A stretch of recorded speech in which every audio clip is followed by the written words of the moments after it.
Donc, on revient pour vous expliquer une manière de simplifier une fraction. Je prends la fraction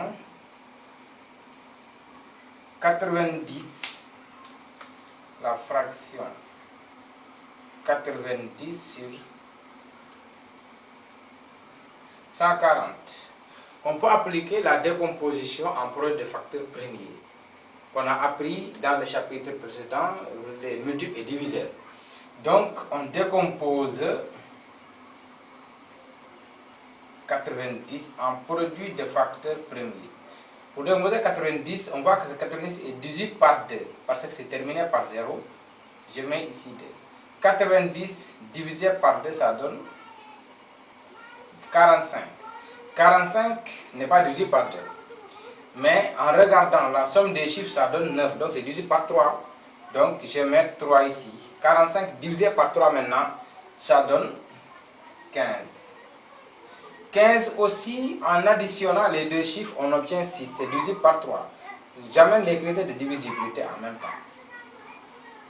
On divise par 3, ça donne 5. 5 est un nombre premier et divisible aussi par 5. Le dernier quotient, c'est 1. Et quand on prend maintenant 140 aussi, en décomposition de facteurs premiers, c'est divisible par 2. Juste à chaque fois, pour qu'un nombre soit divisible par 2, il faut que le nombre se termine par soit 0, 2, 4, 6, 8. C'est terminé par 0, donc je divise par 2.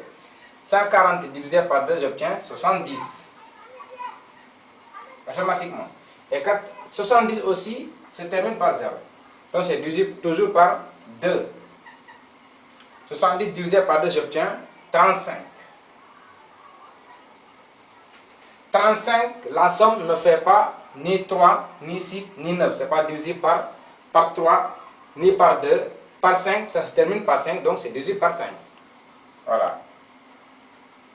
35 divisé par 5, ça donne 7. 7 est un nombre premier.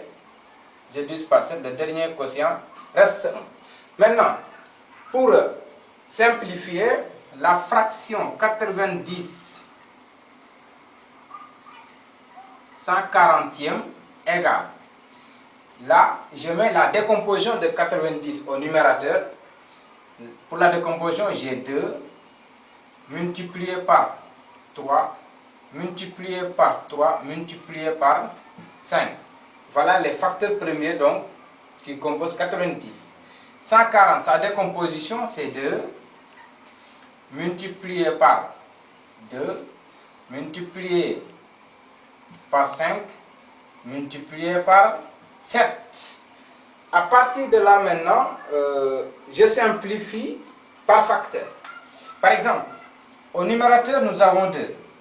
Nous avons aussi 2 au dénominateur. Je peux simplifier ce 2-là par le 2 que j'ai ici. Vous voyez. Et là, je regarde encore.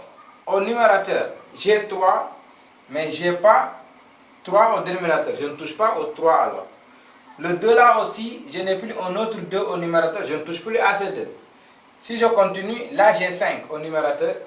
J'ai encore 5 au dénominateur. Je vais éliminer encore ces facteurs-là. Et en regardant maintenant, 7, je le vois au dénominateur, mais il n'y en a pas au numérateur. Donc je ne touche pas à ce 7. Finalement, donc, j'ai simplifié. Et là, le résultat, ce sera quoi maintenant? Je regarde au numérateur, les facteurs restants. Il y a 3 et 3. Donc le produit, ça me donne 9. Voilà. Au dénominateur, il y a 2 et 7. Le produit me donne combien? 14. J'ai rendu cette fraction-là irréductible. Voilà. Par la décomposition en produit de facteurs premiers.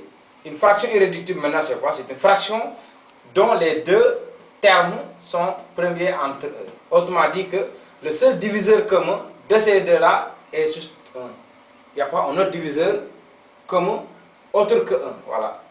Cette fraction est devenue irréductible par la décomposition en produit de facteurs premiers de ces termes.